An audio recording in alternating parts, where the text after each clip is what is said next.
Hello and welcome to the All Rookie Podcast. Today is May 23rd, 2022, and I'm your host, William Harris, aka William is Bill. Now, today's episode, we're going to go over my top 14 picks in the draft. That's right, the lottery is picks 1 through 14 in the NBA draft. The lottery picks came out last week, so everyone knows where everyone's picking now. So, what better time to give you my mock lottery right now? So let's get straight to it like there's nothing to it. And I might put in a bonus 15th pick because I'll do the next 15 next episode and make it evened out. We'll see. We'll see if we have enough time. But starting off, as you all know, the Orlando Magic have the first pick in the draft. And on the last episode, I went over my top 4 prospects before knowing the results of the lottery. And that's not going to change with my top pick. My top pick, I'm still going with Jabari Smith, the 6'10 forward from Auburn, 220 pounds. He averaged 17 points, 7.4 rebounds, 2 assists, 1 steal, and 1 block per game. And he shot 42% from three-point range. To me, he's pretty much the most perfect player in this draft. He was the SEC Freshman of the Year. He's super long. He's rangy athlete, just great athlete all in general. He can do it all. He can shoot the three. He's a silky smooth player. He can break you down and drive to the rack. He has a turnaround J. He can post up. He has a routine textbook shot and form. He can shoot the three off the dribble or spotting up. Like I said, 42% from three from a player that's 6'10" is ridiculous. He can play multiple positions. He's 6'10", but he doesn't look like he's 6'10" out there. You think of a 6'10" guy, you're thinking of like damn near a center that, just runs up the court like DeAndre Jordan or something. You don't expect a 6'10" guy to be out there shooting a three, dribbling between the legs, shaking his defender spin move, playing like a small forward, playing like Kevin Durant. He's a very versatile defender. He can guard multiple positions. Like I said, get blocks and steals without forcing it. Plays hard, very fun to watch. He's a franchise player, in my opinion. I'm hearing a lot of people say he's a secondary player on the team. He's not a star. Like, what are you watching? What are you watching? I don't understand. This guy he reminds me of Kevin Durant. I can't say it more plain than that. And even if he's not Kevin Durant, having a player that's 6'10" that can do Kevin Durant-like things is never a bad thing. I don't care if you need another good player with him or not. Look around at this game, the NBA. Nobody is winning the championship alone. The Dallas Mavericks have Luka. He got him here, but right now they're down 0-3 as of tonight. They just lost to the Warriors again. So people saying he's a secondary, I don't know what they're expecting in this draft. There's no LeBron James in this draft, but there is a Jabari Smith, and I think he's well worth this number 1 spot in the draft. So congratulations, Magic, if you choose him. For the second pick in the draft, that goes to the Oklahoma City Thunder. And as of now, they are lacking positions, I would say, in the power forward position and the center position, mainly. Now, for them, I do have them choosing Chet Holmgren, the power forward from Gonzaga, 7 foot, under 200 pounds. He may be hitting that 200 pounds now. I'm sure he's eating as much as he can right now. By the time the draft day comes, he'll probably be 220. But as of now, he's 195, last that I saw. He averaged 14 points, 10 rebounds, 2 assists, 1 steal, and 3.7 blocks per game. He did have 2 turnovers a game, but and 39% from three-point range and a huge wingspan. Now, he can shoot a three. Everyone loves Chet Holmgren. A lot of people are saying he's the number 1 pick in the draft. If he's not going to the Magic, he's definitely going to the Thunder. I can easily see him falling in this draft if more stuff comes out in the combine that he's just not going to translate. His game's not going to translate. But we'll see. Everyone's very high on him. I'm more skeptical.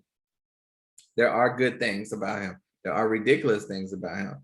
The fact that, he can bring the ball up the court and lead the break, drive all the way to the rack is ridiculous. Will that translate to the NBA? There are better defenders. Every person on the court is a better defender than players he's played against in college. You're not going to be able to just dribble the ball down the court with Patrick Beverley on the court, with Marcus Smart on the court, even Rudy Gobert, if you get down there, you're going to have Rudy Gobert down there to defend you. So it's going to be things that you've seen that he could do in college. I'm not so sure he'll be able to do in the NBA. He might. We'll see.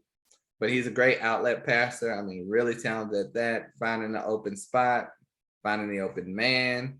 He has soft touch.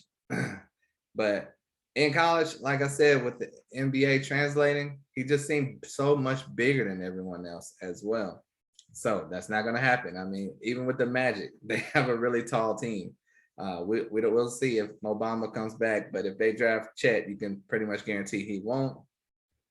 But they also have Bol on the team, who Chet reminds me of. So do you want to give Bol a shot at playing? I think he's a free agent though, go a different route, or we'll see. But he was a defensive player of the year in the WCC. But in my opinion, he's a risk reward guy. But he could be an all-star or he could be a bench rider. We shall see. That three-point shooting should help him no matter what. Those long arms, if he can get in position, should help him with the blocks. We shall see. Definitely going to have to gain some weight, but I hope it works out for him. His confidence is through the roof. He was asked who is the best player in the NBA. He said, myself in 2 months.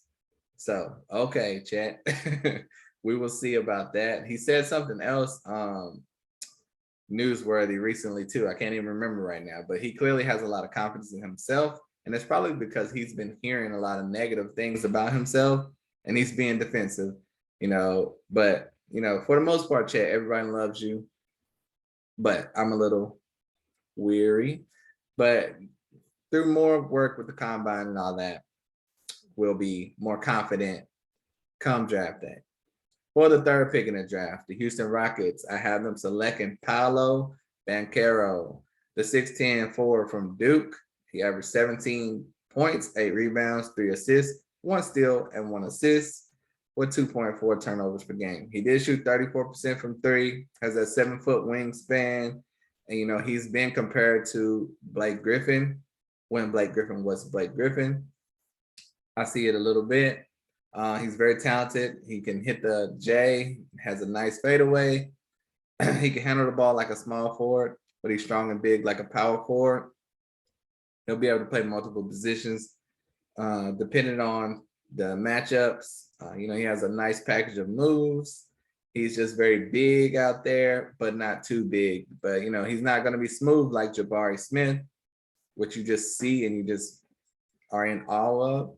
But he's big in a different way to where he can still dribble the ball to the rack like a guard, kind of. But he just looks bulkier out there. But he's still getting everything done. You wish he would have done more in the tournament. But, Duke had a lot of good players. So it was hard for one person to just show out. But Paolo should be pretty good. He hits open threes. He can go to the length of the court just like Chet, but more coordinated and faster. But he's got the crossover. He was the ACC Freshman of the Year, 3rd-team All-American, really good rebounder. He should be a great fit for the Rockets. And then, but I also feel that they could go with point guard if they wanted to move on from Kevin Porter Jr. That's up to them. They have Jason Tate at the 3. They could stick with him or replace him. They have Kevin Porter Jr. They could stick with him or replace him with Ivey. So there's multiple options, but it looks like Paolo will probably be the 3rd pick to the Rockets. For the 4th pick, the Sacramento Kings on the block. Now, they are very fortunate to have moved up. They were projected to have the 7th pick to get the 4th pick, but they're in a tricky spot because right now it gets into more of a shady territory for most people. In my opinion, Jaden Ivey is the 2nd best player in this draft. But for the Kings, they have De'Aaron Fox. For the Kings, they have Davion Mitchell. For the Kings, they had Tyrese Halliburton, and they traded him because they had Davion Mitchell. So will the Kings go with the best player on the board or try to make someone fit in a spot? In my opinion, they should take Jaden Ivey, and that's why I have him selected. And this is even if they pick Jaden Ivey and trade him. So for this 4th spot, no matter whose spot it is, I have Jaden Ivey going there. Kings could trade down, or they could possibly trade Davion or De'Aaron Fox. But Jaden Ivey is a guy that I think is deserving of being a top 4 pick and not falling. You know, Jalen Suggs fell from expected to be 4th to 5th last year. It could happen with Ivey, but we will see. Ivey is a 6'4" point guard / shooting guard, averaged 17 points, 5 rebounds, 3 assists, 1 steal, 0.6 blocks, shot 36% from 3. That's really good. His wingspan is around 6'8", really good. And in my opinion, he's literally John Morant. I mean, he has no fear when attacking the rim, always looking to attack, super athletic, and he's crafty at the rim too. You know, I don't really like his form on his shot, but he has a nice, nasty crossover.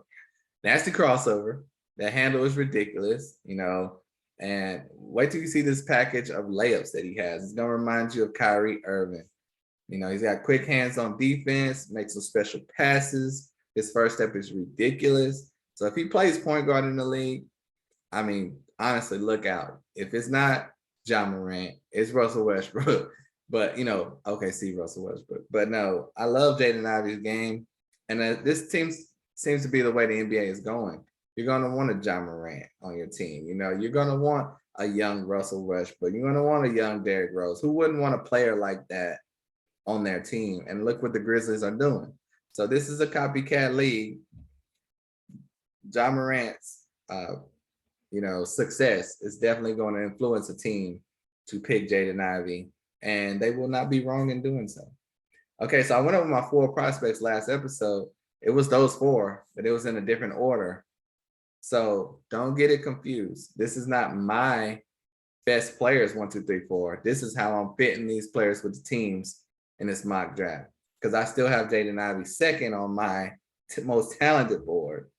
But in this mock draft, I have him going 4th. Because of team needs, because of the way the draft is falling, because OKC got the 2nd pick, basically. Now, where you haven't seen my opinions, let's go to the 5th pick in the draft. The Detroit Pistons are on the clock. I have them selecting Shaedon Sharpe. He's not my 5th ranked player, but that's who I have him drafted.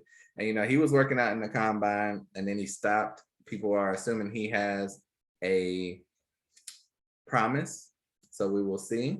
But he's a 6'6" shooting guard from Kentucky. He never really played at Kentucky. You know, he just, I still haven't heard why he sat out the whole year, but why play when you're going to be a top 5 pick without playing? So who knows? But, you know, he's an incredible leaper, nice handle, nice pull-up 3.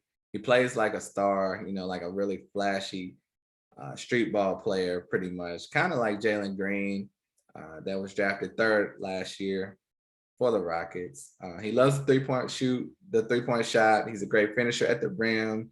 Probably the best dunker in this draft. His step back 3s. You know, he seems to be a typical shooting guard that gets points on a bad team. You know, plays flashy, braggadocious.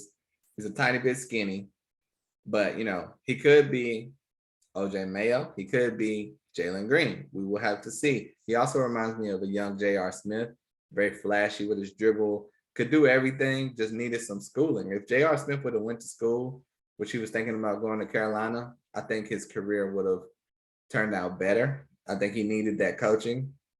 But to go from straight out of high school where you're the man to the NBA, for J.R. Smith, I think it didn't allow him to develop as a player. And I think the same thing could happen to Shaedon Sharpe. It just depends on which team he goes to, honestly. And if he goes to the Pistons, he's going to have a good coach, Dwayne Casey, old school, that should help him out, coach him up the right way. But we will see. We don't know. It's all about his workouts, which who knows if he's going to do anymore, on whether he'll be drafted 5th or he'll slide. We will see. So there's no tape of him in college. obviously, because he sat out. That's my concern. That's why I have him ranked 8th, I believe, in my big board, which I will do a pod on later this week. But we'll see. I mean, everyone seems to be loving him right now. So it's thoughts that the Kings might take him over Ivey. I think that would be a mistake, but we'll see. We'll see. With the information I have right now, I think that'll be a mistake. But he could prove me wrong.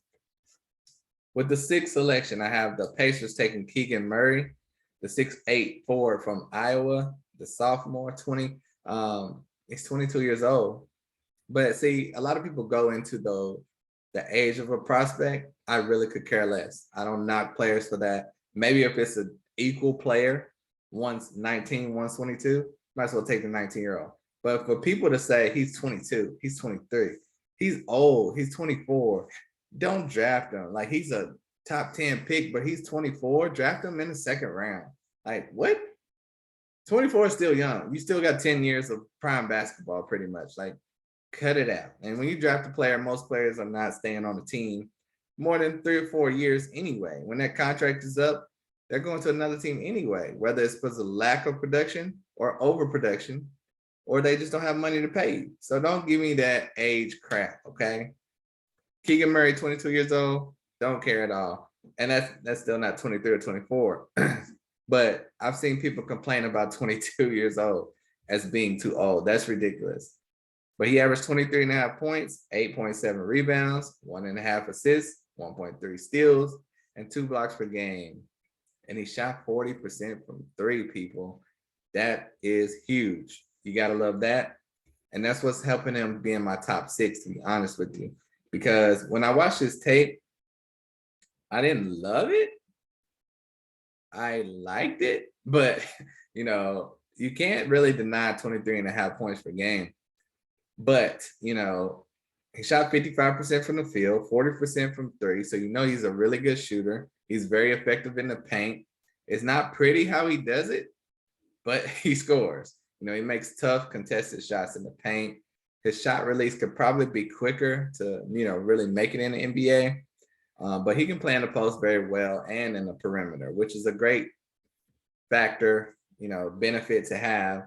He can drive to the rack. He just never really creates a lot of space for himself and is never really completely open. That's going to be key in the NBA because shots you can get off in college are going to be a little tougher to get off in the NBA. Players are quicker, bigger, stronger, faster. He can hit the turnaround J. It's not a great ball handler, but he can bring the ball up the court a little bit and do something with it. Make a play in transition. He's a good defensive player that can switch on to multiple positions. And in my opinion, he's a nice, safe draft pick. He's not going to change the trajectory of your team, but he's not going to be a bust at all. He's a guaranteed not a bust. So, and when he gets some more coaching in the NBA, I think they're going to work on his post moves. And, he could be a really good prospect. We will see. So the Pacers, Keegan Murray.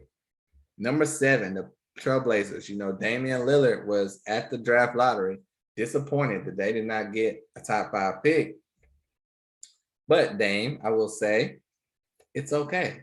All things are well. I have you guys getting Bennedict Mathurin. And in my opinion, he's a top 5 talent in this draft. He is a 6'7" forward / shooting guard from Arizona, averaged 18 points, 5.6 rebounds, 2.5 assists, 1 steal per game. And he shot 42% from 3 as a freshman, but 37% as a sophomore. Both numbers still great. He's probably somewhere in the middle, 39 or 40%. But I love this player. He's an incredible dunker, super athletic, can shoot with the best of them and drive at will. Great 3-point shooter. His confidence is through the roof. He was a Pac-12 Player of the Year. It's rare someone can dunk so amazing and shoot so well. His range is ridiculous. He's a clutch player. He can hit the floater, has a mid-range game and long-range game. He really can do it all. He's a great cutter, can shoot off of screens, pick and roll, pull-ups, and spot-ups. He's kind of Dwayne Wade-like, but bigger. And in my opinion, he'll be a fan favorite. Very exciting to watch. Did you hear what I just said? A Dwayne Wade-like, but bigger. I mean, he has great size at 6'7" and is a great finisher at the rim. I mean, doesn't that sound like a top 5 pick to you? I think so. Bennedict Mathurin from Arizona. You don't know him, get to know him very well. Love his game, love his tape. I definitely would take him over Shaedon Sharpe if I was a team. So I would take him probably over Keegan Murray if I was a team. But if he falls to the Blazers, you got a good one, Portland. Now, for the 8th pick in the draft, it's a bit of a surprise. The Pelicans, I have them taking, drumroll please, maybe it's not a surprise, but Dyson Daniels. He is not my 8th ranked player at all. He's more like 14, 13, 14. But he is rising through the draft because of the combine and just more deep dives into his tape. And like I said, this is a copycat league. Dyson Daniels is 6'6". Some people are saying 6'8". I haven't got the exact numbers yet, but the numbers I have are 6'6", which is big enough. He played with the G League Ignite. He averaged 11 points, 6 rebounds, 4.4 assists, 2 steals, 0.7 blocks, but he only shot 25% from 3. But here's why it comes in that it's a copycat league. LaMelo Ball, incredible, which, brought in Josh Giddey to be drafted so high because they said, hey, LaMelo worked. Let's get Josh Giddey. He's similar. Now, bring in Dyson Daniels. Let's move him up. He's more important now because did you see what Josh Giddey did? Did you see what LaMelo did? Dyson Daniels is in that same range. He's a child of LaMelo, basically, which is a child of Giddey. And now you have Dyson Daniels. He can do all the things that Giddey did. He has great size. He's a great rebounder for a guard, crafty finisher in and around the paint. And he's only 18 years old. That's great for this prospect. But he has flashes of greatness. Sometimes he's a little too cool and collected for me, but that's just his game. He plays pretty even keel, but he can shoot the 3 decent. And he has been working on it. He's been shooting very well at the combine, but we'll have to see if that is consistent or not. I mean, and when I say he's a great passer, he's just a tremendous passer. He played great in the Rising Stars game. I don't know if you remember that, but this season in the All-Star game, normally it's the rookie sophomore game. They put in some guys from the G League Ignite team. And when I was just watching out of the corner of my eye, I was like, this guy did something. This guy did something else. This guy, dang, this same guy is doing a bunch of stuff. Who is this guy? It was Dyson Daniels. He shined the brightest to me out of all the 4 guys. And I hadn't even heard of Dyson Daniels before. I heard of Marjon Beauchamp. I heard of Jaden Hardy, but Dyson Daniels is the one that showed his boop off.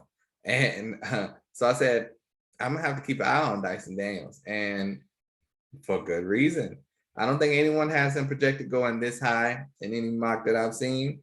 But if you think about the Pelicans, they have Devontae Graham at the point. They have Kira Lewis at the point. I think they can bring in Dyson Daniels and have him as that point guard and have nothing to worry about. With Devontae Graham, it seemed like they were trying to replace him all year. And,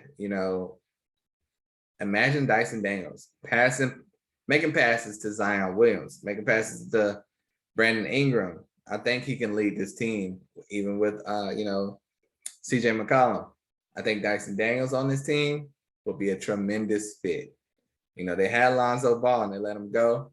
Dyson Daniels could be the next best thing or better. And I mean, take the pick, Dyson Daniels. You heard it here first on the All Rookie Podcast. And if you liking this pod, this mock draft lottery so far. Rate, review, subscribe, like, all that good stuff.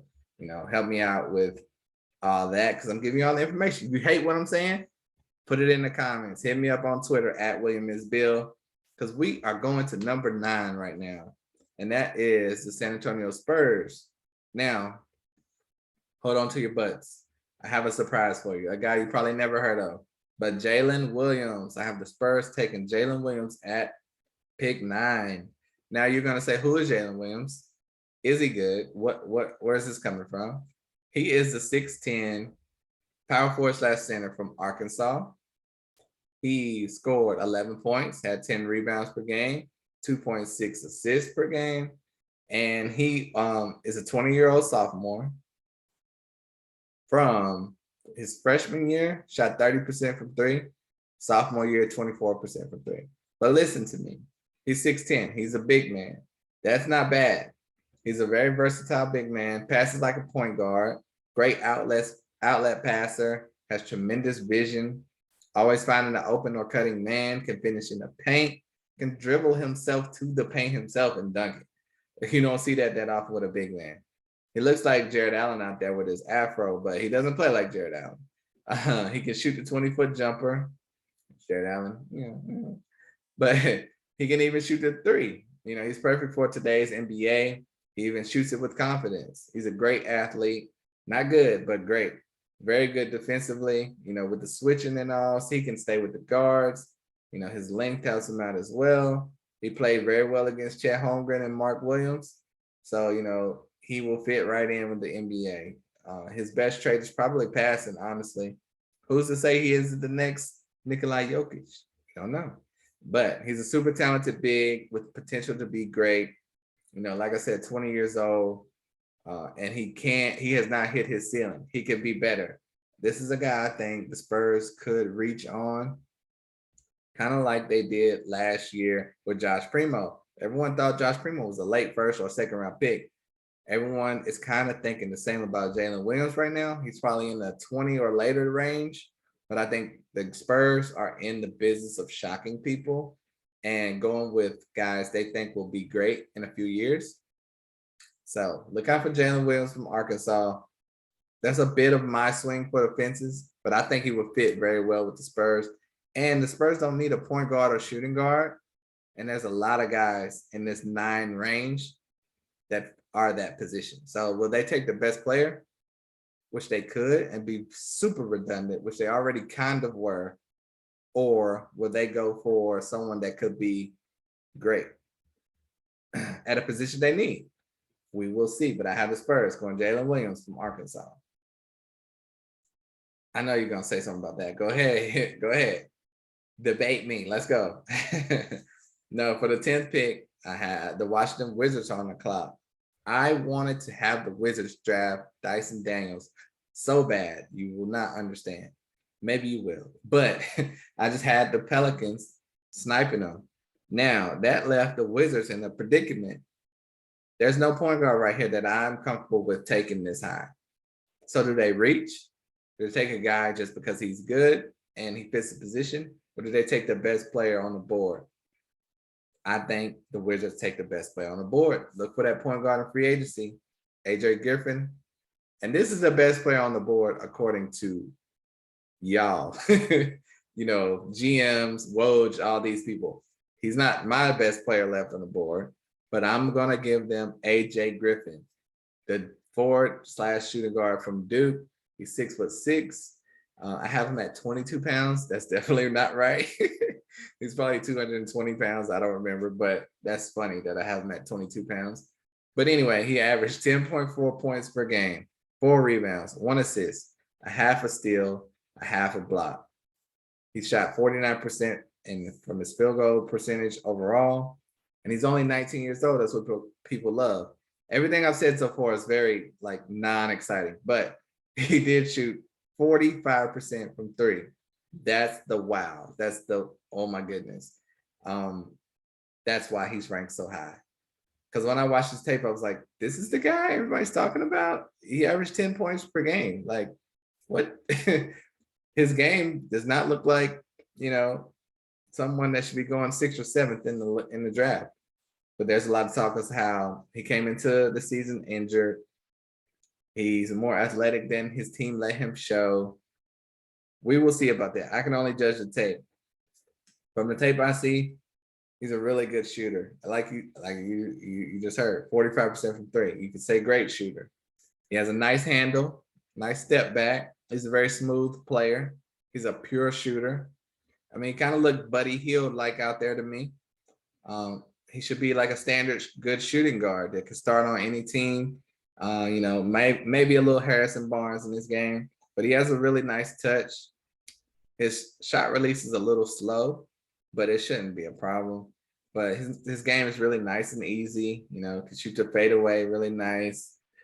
He's a ready now player. And, you know, it's all about his shot, like I said. Can he create his own shot is another question. But if he can't, he still will be very important, vital to NBA teams that need shooting. And there's a lot of them out there. So you will be able to play in the league 15 years if you can shoot the three. And I mean, look at Danny Green. He hasn't been really the Danny Green that deserved. Never mind. I'm not going to get into Danny Green's pockets. But the fact that they know he can shoot has kept him in the league for a long time. AJ Griffin will be in that same boat. And if he can do more, if he can show more athleticism, look out. I heard somebody say, no, I'm not even going to throw that out there. But I'm interested to see him not on Duke. I think he could be better, and he definitely will be better in the NBA than he was in college. Now, next pick in the draft, one of the most insane fan bases that there is out there. You know, whenever the Knicks are on the clock, the crowd's going crazy in anticipation to go crazy or boo like crazy. But I have them taking Malaki Branham, the 6'5" shooting guard from Ohio State. And let me tell you something, man. This is one of my top players that I have ranked. Let me see where I have Malaki Branham ranked. I have him ranked. Of course, I got to scroll. Okay, I'm almost there. 6. He's my 6th best player. So if you're not familiar, you're getting a steal here. 6'5", shooting guard, Ohio State, averaged 14 points, 3.6 boards, 2 assists, 0.7 steals per game. He's 19 years old. He's a freshman, and he shot 41% from 3.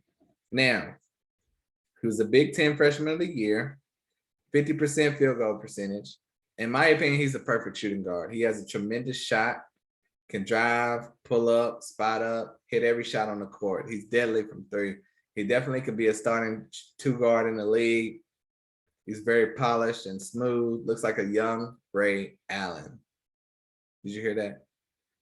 Ray Allen, not old Ray Allen, a young Ray Allen. If you don't know a young Ray Allen, because some of you guys listening may be younger. I'm young too, but I know Ray Allen, all right? I'm not really young, but I look a little young. But he doesn't have Ray Allen's form, but he's still a great shooter. I mean, even though he was freshman of the year, you can tell he was coached very well. He's a very intelligent player, very clever, under and around in the paint. He has great moves to get his shot off and great cuts off screen to get open. A little Brad Beal in this game also, can finish with the left hand. That impresses me when you can finish with the left hand. A lot of these guys, you can tell who's a great basketball player if they finish with the left hand when they're right-handed. A lot of them, they'll be on the left side and still shoot it with the right hand. That's not what you're supposed to do. That means they're not confident in their left hand. But that's just one of my things. You know, I play basketball, so I recognize that. But he can finish with the left hand also. That's just a bonus. And he threw down a nasty jam on Michigan State. You're going to have to Google that. Malaki Branham's dunk against Michigan State. Like, wow. It's going to Andrew Wiggins had one of those tonight on Luka Doncic. Google that one too. But Malaki Branham, definitely one of my favorite players in this draft. I was so excited watching this tape. I was like, well, wow. And this is not a guy you're hearing a ton about. You're hearing AJ Griffin. You know, you're hearing Shaedon Sharpe. You're hearing, you know, Keegan Murray. As far as 5th pick and on, Malaki Branham is a stud. And so the Knicks will be super lucky to get him, in my opinion. And he can start right away with RJ Barrett, in my opinion. But we'll see if they force it and try to get a point guard or if they stick with Emmanuel quickly. For the 12th pick in the draft, we get to the end. It's only 14 picks, remember? But I might throw that 15th in there. The Thunder, I have them taking Tari Eason, the 6'8" forward from LSU. He averaged 17 points, 6.6 rebounds, 1 assist, 2 steals, and 1 block per game. You know, he's a 21-year-old sophomore. Now, he shot 24% from three as a freshman. You're like, that's nothing. Why even mention that? But he shot 36% from three as a sophomore. That's incredible for a 6'8" forward. You know, he was an SEC Sixth Man of the Year. Very aggressive player on offense and defense. He can bring the ball all the way up the court. He can take his man off the dribble. He can play in the paint or the perimeter. He has a nice three-point shot as well. Like I said, 36%. You know, he looks really good, like a pro out there playing in college. He has a nice handle for his size, strong, but also has a nice touch. He loves that little up and under finger roll in the paint. He's not really polished. So, I mean, who is? Except Malaki Branham. But he gets everything done. It's Tari Eason I'm talking about from LSU. He draws fouls very well. He's a good rebounder. Can play the 3 or the 4. These are the positions that the Thunder need. You know, they drafted Chet at 2 in my mock. Have him now filling that other position at 3 or the 4 with Tari Eason. You know, he just needs to work on his post moves a little bit more, but I think he is the best option for them left on the table. And if, you know, they had not taken, if I did not have the Spurs taken Jalen Williams, maybe they would have considered him here. But Tari Eason, I mean, he's thought of as a better prospect, but you know, we'll see. You know, the Thunder like to swing for the fences. This is not a swing for the fences pick. This is a guaranteed good player. So we'll see what they do. With the 13th pick in the draft, I have the Charlotte Hornets. You know, this is my hometown team, so I can't mess this up. They're very talented guys still left on the board. One I have going to 14 that I would love to have on the Hornets, but the Hornets are loaded at point guard. Well, you know, as a starter, loaded at shooting guard. You have a small forward, have a power forward, do not have a center at all. So I have the Hornets taking Mark Williams. This is a little bit of by need, but it's also one of the best players left on the board. So I think this is a scenario where you do take the center. I've seen a lot of guys playing mind tricks saying you can take the best player at 13 and still get that center at 15 because the Cavs aren't taking the center at 14. And that's a solid plan, but someone can make a trade up to the Cavs if you playing around. If you have a guy, you go ahead and get him. And that guy should be Mark Williams. I didn't misspeak. I did not say Jalen Duren. I have Mark Williams as a better prospect than Jalen Duren. That's why I have him going to the Hornets. And this is not a hometown thing, as in drafting a Duke player either. He's just a really good center. He averaged 11 points, 7.4 rebounds, 1 assist, a half a steal, and 3 blocks per game. You got to love that. He's a 20-year-old sophomore. He was the ACC Defensive Player of the Year. He's a really aggressive big. He's a strong finisher at the rim, but he also has a nice touch, especially on those tip ends. He's a great shot blocker. I mean, truly outstanding shot blocker. I love his ability to run the floor. He's not slow at all, which is great. When you see a 7-footer that's 240, you expect a big man to be slower, but he's not. He's a great pick and roll player. He can back down and get exactly where he wants to be, under and around the paint. Great putback dunker on rebounds, block shots with authority. You know, he's kind of looks like you've seen those videos where NBA players are at their camp and they're letting the little kids shoot, and then, well, they think they're letting them shoot, and they shoot it, and the NBA player blocks their shot. That's what Mark Williams was doing to guys in college. He made them look like kids out there as he blocked their shots so aggressively at times. You know, he has a super long extension. He can even block 3-pointers from pretty far away. And the reports are that I've seen he has a 7'7" wingspan. That's ridiculous. He's already 7 foot tall. That wingspan is 7'7". His standing height, I believe, was 9 feet 9 inches with his hands up. Like, what? Who's scoring down him down there? He pretty much always gets in his spot and in the right position to score. You know, that's coaching from Coach Kane. And he's a good free throw shooter. That's rare from a center as well. I mean, what's the negatives about this guy? He's a perfect center. And he's very good defensively. He can create his own shot in the NBA. Can he create his own shot in the NBA? If he can, he will be next level great. If he can't, he'll be really good. So either way, the Hornets are getting a great prospect here and a better fit for center. You know, Kai Jones is really small and skinny, and he might could fit in at the 4. But I think the Hornets have finally found a center for their team with Mark Williams from Duke. How you love that? Or hate it, just let me know. But for my last pick in the lottery, I have the Cleveland Cavaliers selected Johnny Davis, the 6'5" shooting guard. He could play a little point guard from Wisconsin. He averaged 20 points per game. 20. There's only one other player that I've mentioned that's averaged over 20, and we're at pick 14. That's ridiculous, right? 8 rebounds. What? He's 6'5", 20 points, 8 rebounds, 2 assists, 1 steal, and 0.7 blocks per game. He's a 20-year-old sophomore, shot 39% from 3 as a freshman. That dipped down to 30% as a sophomore. If not, he will be higher than this. If that was reversed, that probably would change a lot of things, and it shouldn't. You know, I have him on my big board ranked a lot higher than 14. Let me see where I have Johnny Davis. I have him 10th on my big board, but I have him going 14th here because of positional needs.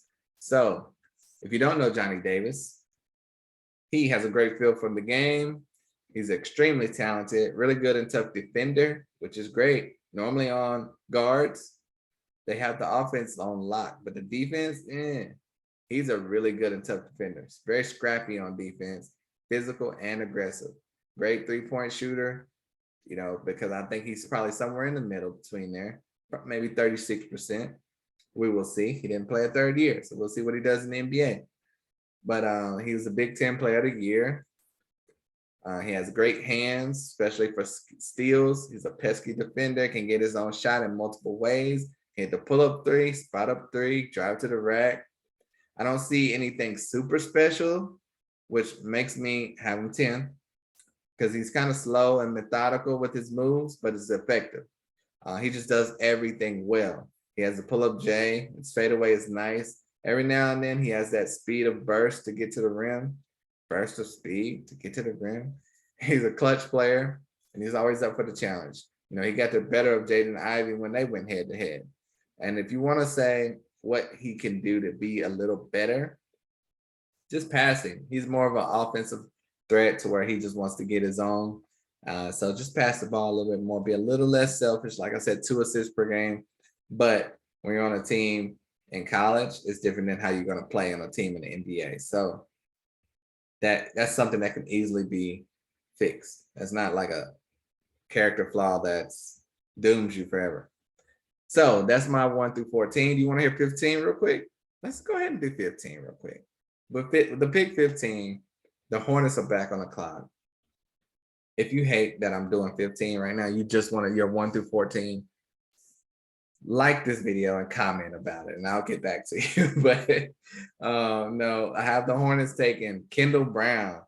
He is not my 15th ranked player. Like I said, it's a lot of smaller guards, and the Hornets don't need a smaller guard. So I'm going with Kendall Brown, the 6'8" forward from Baylor. He only averaged 10 points per game, 5 rebounds, 2 assists, 1 steal, 0.4 blocks. But he's 19-year-old, shot 34% from 3. Now, for me, he has great size for what he does. He's super athletic. I mean, I'm telling you, he's one of the best dunkers in this draft.